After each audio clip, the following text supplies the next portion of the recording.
গল্পের নামটা অনেক পরিচিত হলেও কাহিনী ভিন্ন, আশা করি ভালো লাগবে। এই রাফি ওঠ। আহ আম্মু, জ্বালাইতেছো কেন? কলেজ তো বন্ধ, একটু ঘুমাই না। ঘুমাই মানে? তোর আজ কই যাওয়ার কথা ছিল? কই? তোর মামা কাল ফোন করে তোকে কি বললো?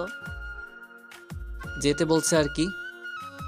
তা তুই যে কাল টিকিট কেটে আনলি, বাস কি তোর জন্য দাঁড়িয়ে থাকবে? ও শিট, আগে ডাক দিবে না? এত অলস কেন তুমি? আমি অলস দ্বারা। দিলাম বাথরুমের দৌড়, ফ্রেশ হয়ে নাস্তা করে ব্যাগটা নিলাম, রাতেই গুছিয়ে রেখেছিলাম। আম্মু, কি হলো? 2000 টাকা দাও। কেন, তোর আব্বু না 2000 দিল? সেটা তো আব্বু দিছে, তুমি নাও না। আম্মু রুমে গেল। যাক, আজ 2000 টাকা লাভ হইল, ছুটিটা বেশ ভালো যাবে। আমি রুম থেকে এসে হাতে 1000 টাকা ধরিয়ে দিল। 1000 টাকায় কি হয়? না লাগলে দিয়ে দে। আরে আমি কি তা বলছি? তোমরা কিপটে হতে পারো, আমি নির্লজ্জ নই যে কারো দেওয়া জিনিস ফিরিয়ে দেব। কষ্ট লাগবে না তোমার? তুমি যেমন কিপটে, তোমার ভাইটাও তেমন কিপটে। তোকে যেতে হবে না কিপ্টের বাড়িতে। আরে রাগো কেন, আসি আমি। আচ্ছা সাবধানে যাস, আর গিয়ে ফোন দিস। আম্মুর থেকে বিদায় নিয়ে রিকশায় উঠলাম, সোজা বাস স্ট্যান্ডে চলে আসলাম। বাস কিছুক্ষণ পরে আসলো, বাসে উঠে পড়লাম। আপনাদের তো ইন্ট্রো দেওয়া হলো না। আমি রাফি, ইন্টার ফার্স্ট ইয়ারে পড়ি। বাবা মার একটি মাত্র সন্তান। আজ 3 বছর পর মামা বাড়ি যাচ্ছি। লাস্ট গেছিলাম জেএসসি পরীক্ষা দিয়ে, এবার মামা মামির জোড়াজোড়িতে যেতে হচ্ছে। অবশ্যই এর মধ্যে মামা মামি অনেকবার আমাদের বাসায় এসেছে। পুরো 4 ঘন্টা জার্নি করে বাস থেকে নামলাম। এখান থেকে রিকশা নিলেই চলে যাব, কিন্তু হঠাৎ করে কেমন যেন লাগছে। আসলে বাস থেকে নামার সময় আমার খুব খারাপ লাগে, তাই সাইডে একটা দোকানে গিয়ে একটা সিগারেট নিয়ে ধরলাম। ওখানে বসে সিগারেট খাচ্ছি। সাইডে গার্লস স্কুল, আর একটু এগিয়ে গেলেই বয়েজ স্কুল। একটু পর স্কুল ছুটি দিল। স্কুলের মেয়েরা সবাই বেরিয়ে যাচ্ছে একসাথে, কিন্তু একটা মেয়েকে দেখলাম তাকিয়ে আছে। আমি নিজের মনে সিগারেট খাচ্ছি আর ফোন টিপতে লাগলাম। একটু পরে একটা ছায়া আমার সামনে আসলো। তাকাতেই দেখি সেই মেয়েটা আর ওর কিছু বান্ধবী। ওর বান্ধবীগুলো দোকান থেকে কি যেন কিনতে লাগলো। মেয়েটা আমার সাইডে দাঁড়িয়ে আমার দিকে তাকিয়ে আছে। সিগারেট খাওয়া খারাপ, সিগারেট খান কেন? ভালো লাগে তাই। ভালো লাগা বের করে দেব। মানে?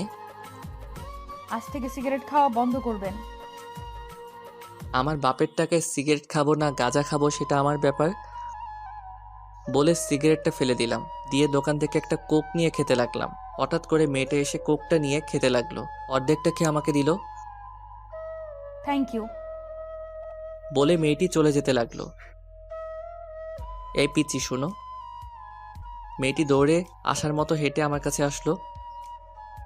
এই পিচ্ছি কারে কোন? কোন ক্লাসে পড়ো? ক্লাস 10-এ। তাহলে পিচ্চি তো হইলা। বাসা কই? আর তোমার কি তার ছেড়া চেনো না জানো না কাউকে? তাকে জ্ঞান দাও। সেটা পরেই বুঝতে পারবেন। বলে মেয়েটি চলে গেল। আমি রিকশায় উঠলাম, তখনই মেয়েটাও উঠে এসে বলল, ওই পিচ্চি নামো। তুই মুই করেন কেন? এক্ষুনি লোক ডাক দিব, তখন বলবো আপনি আমাকে টিস করছেন। হইছে বোন, আমার নামো। চৌধুরী বাড়ি যাবেন তো? কিন্তু কেন? আমি ওইদিকেই যাব, রাস্তায় নেমে যাব, চলেন। মানে কি? অন্য রিকশায় যান। যাবেন নাকি লোকজন ডাক দিব? কি মেয়ের পাল্লায় পড়লাম রে বাবা। মামা চলেন। রিকশা চলতে শুরু করলো। আমি চুপ করে বসে আছি। 5 মিনিট পর রিকশা মামার বাসার সামনে এসে দাঁড়ালো।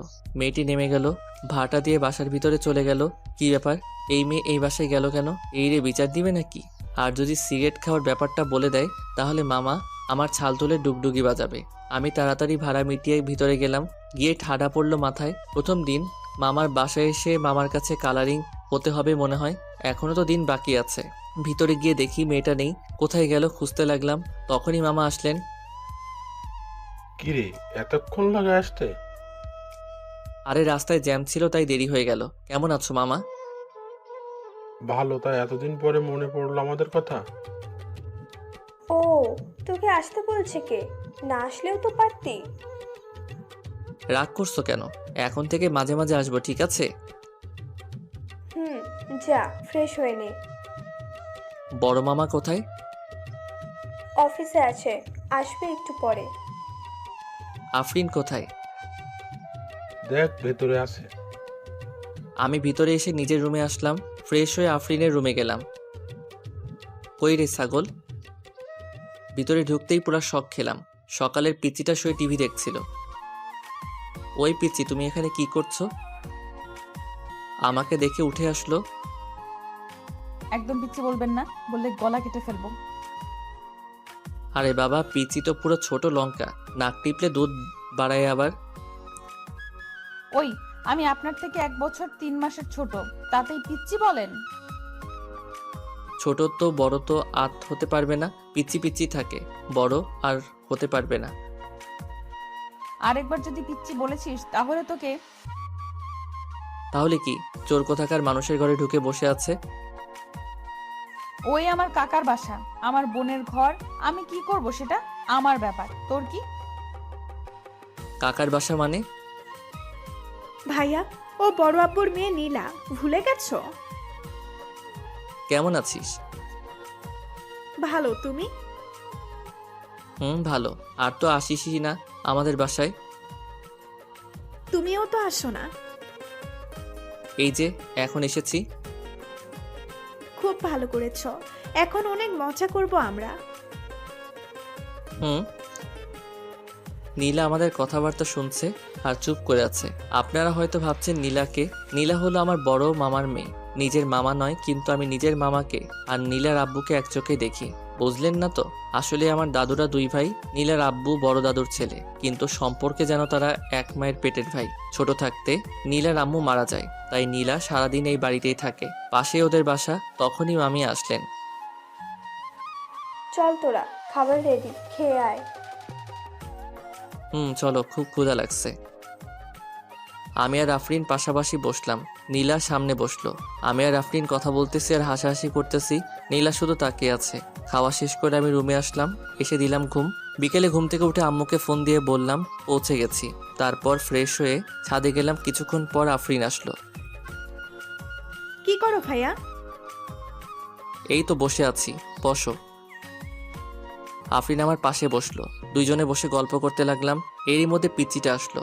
নীলা আসলেও অতটা পিচ্চি না, আমার থেকে একটু ছোট থাকতে ওর একটু হাইট কম ছিল, তাই আমি ছোট থাকতে ওকে পিচ্চি বলে ডাকতাম। নীলা এসে আমাদের পাশে বসলো। 3 জন মিলে গল্প করতে লাগলাম। চলো না ভাইয়া, একটু ঘুরে আসি। চলো। তারপর 3 জন মিলে ঘুরতে বের হলাম। এলাকাটা ঘুরে দেখছিলাম। অনেকেই চেনা। অনেক লোক বলতেছে মা কেমন আছে, বাবা এখন কি করে, আরও অনেক কিছু। একটু সামনে যেতে একটা মেয়ে হাজির। আফরিন ওকে দেখে এগিয়ে গেল। ওরা কি যেন কথা বলতেছিল। আমি আর নীলা দাঁড়িয়েছিলাম। তার পিচ্চি কি নিয়ে পড়ো? বসি না পিচ্ছি বলবেন না। বললে কি করবে? গলা টিপে এখানেই মেরে ফেলবো। আফরিন আমাকে ভাইয়া বলে কারণ আমি ওর বড়, আর আমি তোমাকে পিচ্চি বলি কারণ তুমি আমার ছোট, বুঝলা? তাই আমি তোমাকে পিচ্চিই বলবো। না, পিচ্ছি বলবেন না।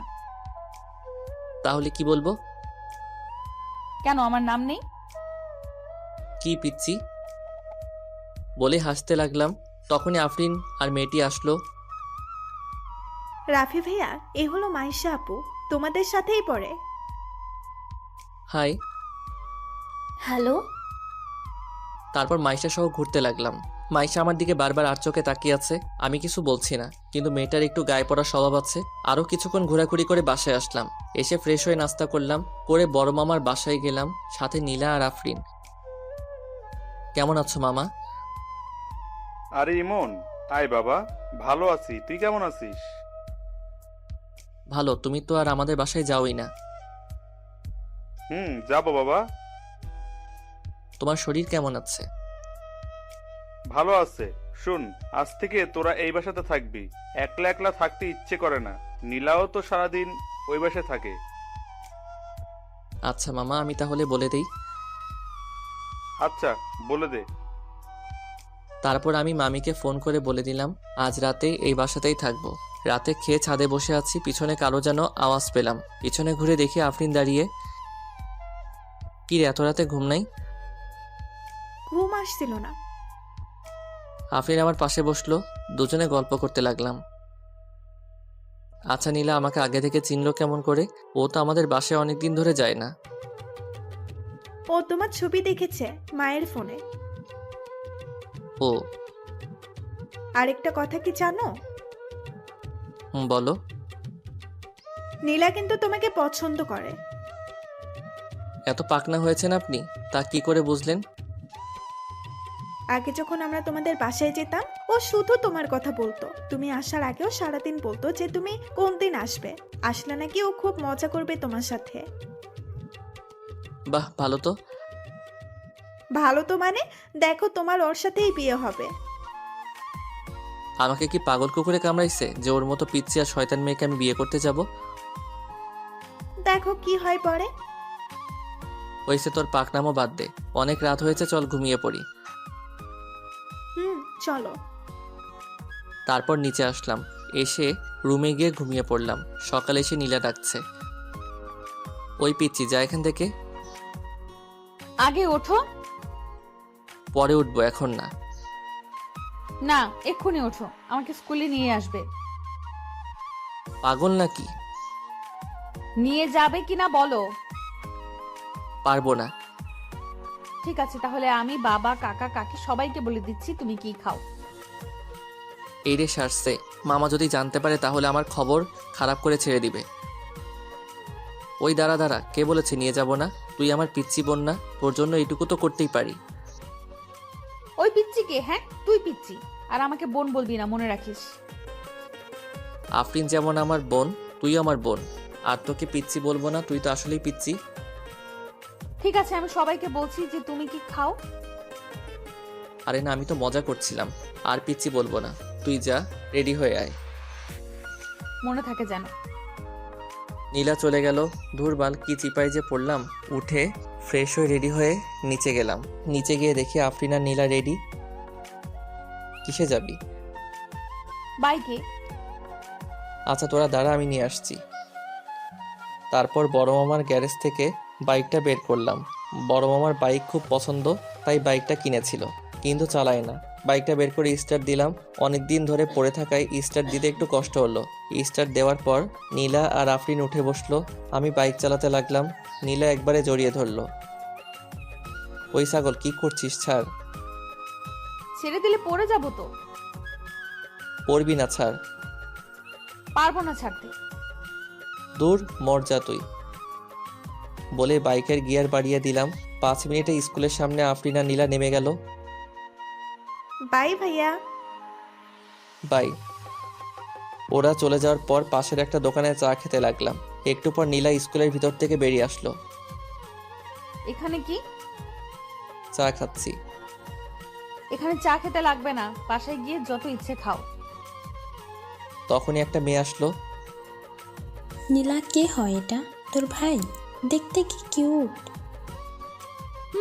কিন্তু তোমাদের ভাই, দুলা ভাই মানে আমার বর। তোর বর মানে? তোর বিয়ে হলো কবে? কাল রাতে হয়েছে।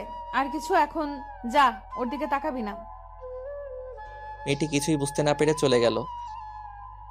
ওই, তুই আমাকে নিজের বর বললি কেন? আমার যা ইচ্ছে হয়েছে বলেছি।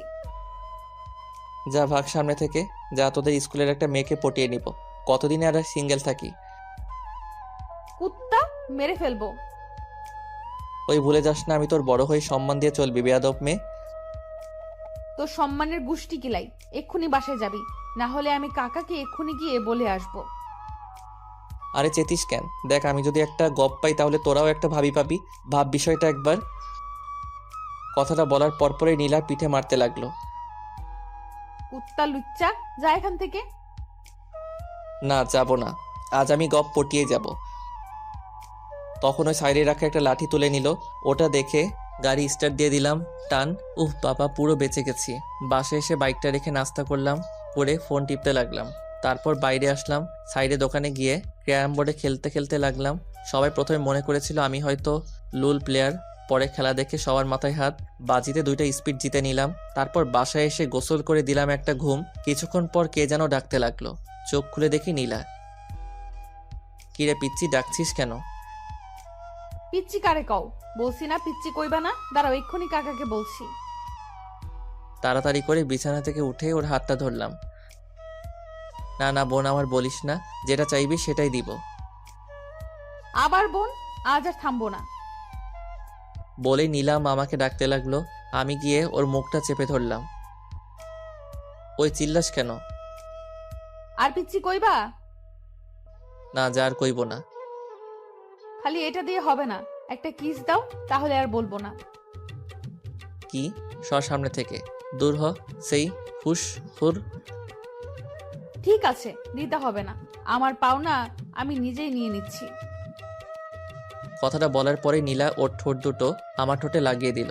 আমি ধাক্কা দিয়ে ওকে আমার থেকে দূরে সরিয়ে দিলাম। কি করতেছিস সেগুলা? আমার বরকে আদর করতেছি। পাগলামো করিস না, যা এখান থেকে। আমি তোমাকে ভালোবাসি, আই লাভ ইউ। ফাইজলামের একটা মাত্রা থাকে বুঝলি। আমি কিছু করে বসি, তার আগে চলে যায় এখান থেকে। ও গালে হাত দিয়ে ওখানে দাঁড়িয়ে রইল। দূর থাক তুই, বলে আমি রুম থেকে বের হয়ে আসলাম। সোজা ছোট মামাদের বাসায় চলে আসলাম। মামি, খেতে দাও।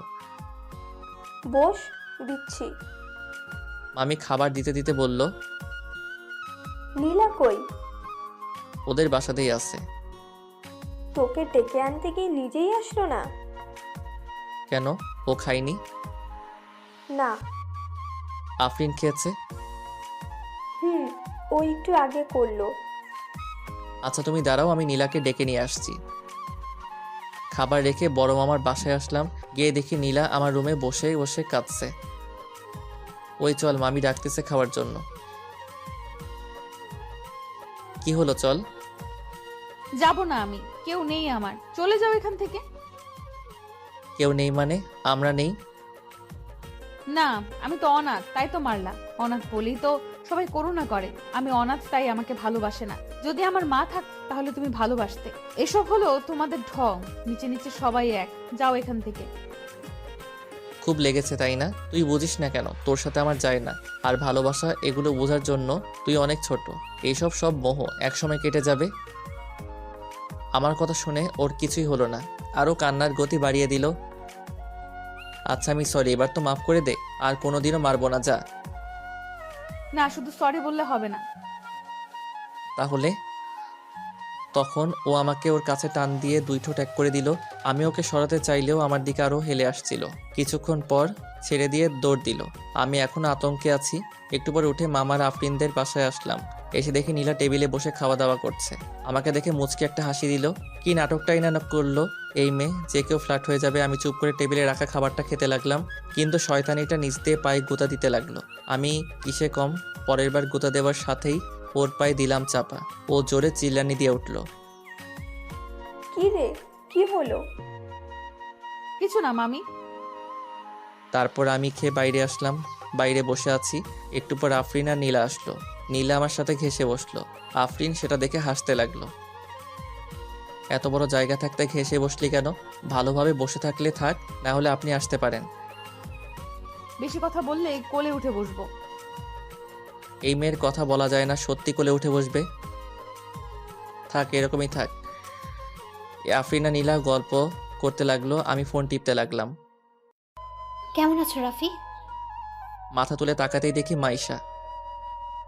ভালো, তুমি? ভালো। এখানে বসে কি করছো? এই যে ছোট বোনদের সাথে একটু গল্প করছি। কথাটা নীলাকে রাগানোর জন্য বললাম। ওর দিকে তাকিয়ে দেখি রাগে পুরো লাল হয়ে গেছে। চলো সামনে থেকে ঘুরে আসি। চলো আফরিন, তোরা ভাই। সবাই মিলে হাঁটতে লাগলাম। রাফি, তোমার জিএফ নেই? না, সেই কপাল হয়নি। তোমার মতো ছেলের জিএফ নেই? বিশ্বাসই হয় না। সবই কপাল। তোমার বফের কি খবর?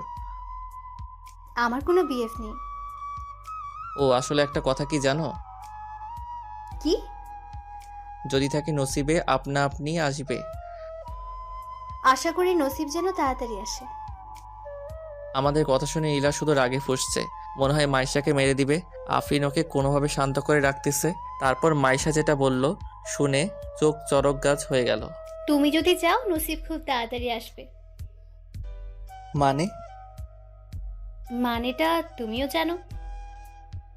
আরে আপু, আমার জামাইয়ের সাথে এত কথা না বলে আমাদের সাথেও তো একটু বলো, আমরা আছি এখানে। জামাই মানে?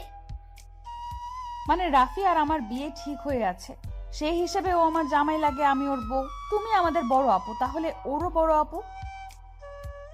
রাফি কি বলছে ও? ওর কথা বাদ দাও তো, চলো কোনো জায়গায় বসি। তারপর বাসার সামনে গিয়ে বসলাম। রাফি সত্যি করে বলো, ও যা বলছে সব কি সত্যি? আরে না, এই পিচ্চির কথা তুমিও শুনেছ। আচ্ছা আপু, আমি তোমাকে প্রমাণ দিচ্ছি। তারপর নীলা আমার কোলে এসে বসে পড়ল। ওই কি করছিস, নাম। ও আমার গলা জড়িয়ে ধরল আর কানে কানে বলতে লাগলো, যদি নামায় দাও তাহলে এখান থেকে সোজা কাকা আর বাবার কাছে যাব, তারপর বলবো যে তুমি কি খাও, তাই চুপচাপ বসে থাকো। দেখছো আপু, আমি বললাম না ও আমার জামাই লাগে। ওকে বলো তো আমাকে নামায় দিতে। রাফি ওকে নেমে যেতে বলো। আরে আপু, ও আমাকে এত ভালোবাসে যে কোল থেকে নামাবেই না। আর একটা কথা বলে রাখি, আর কোনোদিন যদি ওর সাথে পটর পটর করতে দেখেছি তাহলে ভুলে যাব তুমি আমার আপু, কথাটা যেন মনে থাকে। মাইশা মন খারাপ করে চলে গেল। আর একটুর জন্য আমার রিলেশনটা হলো না। কাজটা ভালো করলি না। আমার যা ইচ্ছে করব। এখন তো নেমে যা, লোকে দেখছে। দেখুক আমি আমার জামাইয়ের কোলে বসে আছি, কার কি। এই জামাই জামাই করিস কেন এত? আমি কোন দিন তোর জামাই হলাম? হওনি, হইতে কতদিন। তোর জামাই হওয়ার থেকে বিষ খাবো। এখন ওঠ, ভারী লাগতেছে, পা ব্যথা লেগে গেল তোর ওজনের জন্য। সেটা দেখাই যাবে। আর আমি মোটা হইলে মাইসে আটার বস্তা। আমার মতো কয়টা মেয়ে আছে এই এলাকায়, দেখাতে পারলে ছেড়ে দিব, যাও। আরে বাপ ভেবে মাটিতে পা পড়ে না। আসলেই তোর মতো নুল্লু, ঝগড়াটে, শয়তানি, চিপকু, আটার বস্তা টাইপের মেয়ে একটাও নাই এই এলাকায়। ও তাই, আমি চিপকো? দেখি এবার কে নামায় আমাকে এখান থেকে। এরকম করিস না, আমার পা খুব ব্যথা করছে। ও কি যেন ভাবলো, তারপর লাগে একটা পাপ্পি দিয়ে আফরিনকে নিয়ে ভিতরে চলে গেল। আমি বাসায় ঢুকতেই মামি ডাকলো। মামি বলো। কালকে আমার ভাইয়ের মেয়ের বিয়ে, আমি তো যেতে পারবো না, তুই, আফরিন আর নীলা যাবি। না মামি, ওরা যাক, আমি যাব না, ওদের পাঠিয়ে দাও। আমি ওদের একা ছাড়তে পারবো না, তুইও সাথে যা। কি আর করার, রাতে খেয়ে ঘুমিয়ে পড়লাম। সকালে ঘুম থেকে উঠে ফ্রেশ হয়ে নাস্তা করে বাইরে গেলাম, একটা সিগারেট ধরিয়ে ক্যারাম বোর্ড খেললাম। দুপুরে বাসায় এসে গোসল করে খেয়ে একটা ঘুম দিলাম। বিকেলে কে যেন ধাক্কা দিতে লাগলো, চোখ খুলে দেখি নীলা। কি হয়েছে? ওঠো, বিয়ে বাড়িতে যেতে হবে তো। পরে উঠবো, যা। ঠিক আছে, তাহলে আমিও শুয়ে পড়ি। নীলা আমার সাইডে শুয়ে পড়লো, আমি লাফ দিয়ে উঠে পড়লাম। পুরো বেয়াদব মেয়ে তো। তো লজ্জা বলতে কিছু নেই। তাড়াতাড়ি নিচে আসো, না হলে কতটা নির্লজ্জ এসে দেখিয়ে দেব। ফ্রেশ হয়ে নিচে আসলাম। একটু পর নীলা আসলো। নীলাকে দেখতে অপূর্ব সুন্দর লাগছিল। সাদা ড্রেস, কপালে কালো টিপ, কোকড়ানো খোলা চুলগুলো ওর দেখতে যেন পরি। নীলাকে কোনোদিন ঠোঁটে লিপস্টিক দিতে দেখিনি। ওর ঠোঁটগুলো কেন জানি এমনিতেই গোলাপি কালার। ভাইয়া কি দেখছো? আফরিনের কথাই ঘোর কাটলো। কিছু না, তোকে দেখতে খুব সুন্দর লাগছে, যেন পরি। Thank you. আর আমাকে? তোকেও চল, এবার যাওয়া যাক। তিনজনে বেরিয়ে পড়লাম। বড় মামার গাড়ি নিয়ে, ড্রাইভার নিয়ে যাচ্ছি। আমাদের নামিয়ে দিয়ে আবার চলে আসবে। নীলা আর আফরিন পিছনে বসলো, আমি ড্রাইভারের পাশের সিটে। মামির ভাইয়ের বাড়ি মাত্র 2 ঘন্টা। সন্ধ্যা লাগতে লাগতে পৌঁছে গেলাম। ভিতরে ঢুকতেই ঠাডা পড়লো মাথায়। নীলা আমার হাতটা টান দিয়ে কাছে নিল, যেন দেখে মনে হচ্ছে বর বউ। বিয়ে বাড়িতে গিয়ে দেখলাম চারিদিক পরীরা চিনিমিনি খেলতেছে। তখনই নীলা আমার হাতটা চেপে ধরল। ওই হাত ছাড় বোন আমার। আর একবার বোন বললে এখানেই কিস করব। থাক, সেটা দরকার নেই, অনেক হয়েছে, মাফ কর আমায়। এই তো ভালো বুঝেছো, আর কোনো মেয়ের দিকে তাকাবে না। আমি কোনো কথা না বলে হাঁটতে লাগলাম। ভিতরে গিয়ে আফরিনের মামা মামির সাথে দেখা করলাম। তারপর আফরিনের সাথে বউকে দেখতে গেলাম। আফরিনের মামাতো বোনের নাম রিয়া। রিয়া আপুর সাথে কথা বলতে লাগলাম। একটু পরে একটা মেয়ে রুমে আসলো। দেখতে বেশ সুন্দরী। এটাকে পটাতে পারলে মন্দ হবে না। মেয়েটি এসে রিয়া আপু আর আফরিনের সাথে কথা বলতে লাগলো। আফরিন, এটা কে? আমার খালাতো ভাই। ও হাই, আমি রিয়া। রাফি। তারপর ওর সাথে অনেক কথা বললাম। এদিকে নীলা শুধু তাকিয়ে আছে, বলতেও পারছে না আবার সইতেও পারছে না। তারপর রাতে খেয়ে ঘুমিয়ে পড়লাম। কাল বিয়ে। সকালে ঘুম থেকে উঠে অনুভব করলাম কে যেন পাশে শুয়ে আমার দিকে চেয়ে আছে।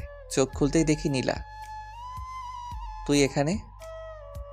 কেন আসা যাবে না? আমি কি বলছি আসা যাবে না? কিন্তু এভাবে শুয়ে আছিস কেন? দূরে সরে যা। কেন, কাছে আসলে কি হবে? ভালো হবে না কিন্তু। কি ভালো হবে না দেখি? আগে দূরে সরে যা, আর কাছে আসবি না। বলতে বলতে ও একেবারে কাছে এসে পড়ল। ওর নিঃশ্বাসের শব্দ শোনা যাচ্ছে। নীলা, আর কাছে আসবি না বলে দিলাম। বলতে বলতে ও আমার ঠোঁটের সাথে ঠোঁট লাগিয়ে দিল। কিছুক্ষণ পর ছেড়ে দিল। আমি লাফ দিয়ে উঠে পড়লাম আর হাঁপাতে লাগলাম। কি কেমন লাগলো? তুই না মেয়ে, এতটা নির্লজ্জ হতে পারলি? ছি, ভেবেছিলাম তোকে কিছু না বলি, তাহলে আস্তে আস্তে ঠিক হয়ে যাবি। কিন্তু দিন দিন তোর পাগলামি বেড়েই চলেছে। আর যদি তোকে আমার সামনে না দেখি, চলে যা এখান থেকে। নীলা কাঁদতে কাঁদতে উঠে চলে গেল। এই রে, বেশি করে ফেললাম মনে হয়। আসলে নীলাকেও আমার ভালো লাগে, কিন্তু বড় মামা আমাকে অনেক বিশ্বাস করে, আর তার বিশ্বাস ভাঙতে আমি পারবো না। তাই ওর থেকে দূরে সরে আসা। তারপর ফ্রেশ হয়ে নিচে আসলাম। রিয়া আর আফরিন বসে আছে। নীলাকে দেখতে পেলাম না। আমি গিয়ে ওদের সাথে নাস্তা করতে লাগলাম। আফরিন, নীলা নাস্তা করবে না। না আপুর কি যে হলো, একটু আগে রুমে গিয়ে দরজা বন্ধ করে বসে আছে। আচ্ছা তুই দাঁড়া, আমি দেখছি। আমার প্লেটটা নিয়ে নীলাদের রুমের সামনে গেলাম। নীলা, দরজা খোল। দেখ নীলা, মেজাজ খারাপ করাস না আমার। দরজা খোল। এমনিতেই সকালে থেকে কিছু খাইনি।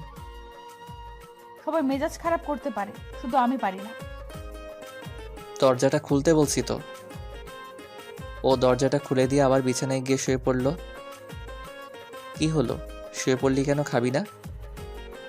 না, খিদে নেই আমার। খিদে নেই না রাগ করে খাবি না? খিদে নেই আমার। আচ্ছা থাক তাহলে, আমি আফরিন আর রিয়া খেয়ে ঘুরে আসি। জানিস রিয়া, মেয়েটা দেখতে কি কিউট, তোর থেকেও বেশি। আমি ভাবতেছি ওকেই বিয়েটা করে ফেলবো। ভেবেছিলাম আমার কথা শুনে নীলা রাগ করে ঝগড়া করতে আসবে, কিন্তু তার উল্টা হয়ে গেল। ও আরো জোরে কাঁদতে লাগলো। আরে আরে, কান্না করছিস কেন? আমি তো মজা করছিলাম। কান্না করেই যাচ্ছে। ওইসে, কান্না করিস না, খেয়ে নে। না, খাবো না বললাম না।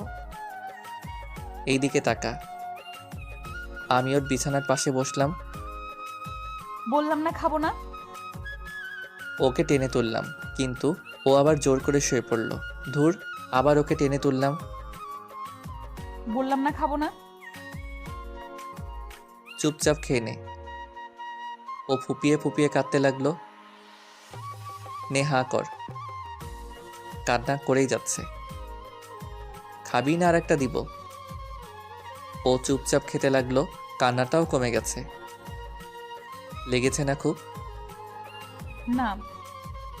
হইছে, আর কান্না করতে লাগবে না, সরি। ও আমাকে জড়িয়ে ধরলো। কি হলো? কিছু না। তারপর নিচে গেলাম। একটু পর আফরিনকে বললাম নীলাকে ডাক দিতে। ও গিয়ে নীলাকে ডেকে নিয়ে আসলো। সবাই মিলে একটু ঘোরাঘুরি করলাম, কিন্তু নীলা চুপচাপ ছিল। বাসায় এসে গোসল করে বিয়ের কাজ করতে লাগলাম। নীলা রুমে গিয়ে আর বের হয়নি। সন্ধ্যায় বরপক্ষ আসলো। আমি গিয়ে রেডি হয়ে নিচে আসলাম। একটু পর আফরিন আসলো। কেমন লাগছে ভাইয়া? ভালো। তিনি কোথায়? আসবে না? কেন? জানি না, সকাল থেকে মন খারাপ করে বসে আছে। গিয়ে বল ভাইয়া তাড়াতাড়ি রেডি হয়ে আসতে বলল, না হলে একটু পর ভাইয়া উপর এসে জোর করে নিচে নিয়ে আসবে। আচ্ছা। আফরিন উপরে গিয়ে কিছুক্ষণ পর নেমে আসলো। আসতেছি। একটু পর আফরিন গোতা মারল। কি হলো? সামনে তাকিয়ে দেখ। উপরে তাকিয়ে দেখি নীলা নেমে আসছে। সবার চোখ তার দিকে। সব ছেলেগুলো হা হয়ে গেছে। সবার তাকিয়ে থাকা দেখে নীলা বেশ লজ্জা পেল। মনে হলো আজ রিয়াপুর বিয়ে না, নীলার বিয়ে। নীল শাড়ি, কপালে টিপ, খোলা চুল, কানে ঝুমকো, জাস্ট অসাধারণ লাগছে। নীলা আমার পাশে এসে দাঁড়িয়ে গেল।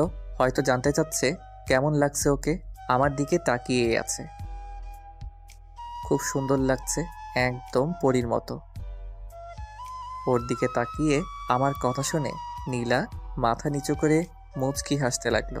এরই মধ্যে ফিয়া চলে আসলো। তোমাকে অনেক হ্যান্ডসাম লাগছে। কথাটা শুনে নীলার দিকে তাকালাম। ওর আগে লাল হয়ে গেছে। থ্যাঙ্কস, তোমাকে অনেক সুন্দর লাগছে। আসলে রাফি, তোমাকে একটা কথা বলার ছিল। বলো। এখানে সমস্যা নেই, তুমি বলো।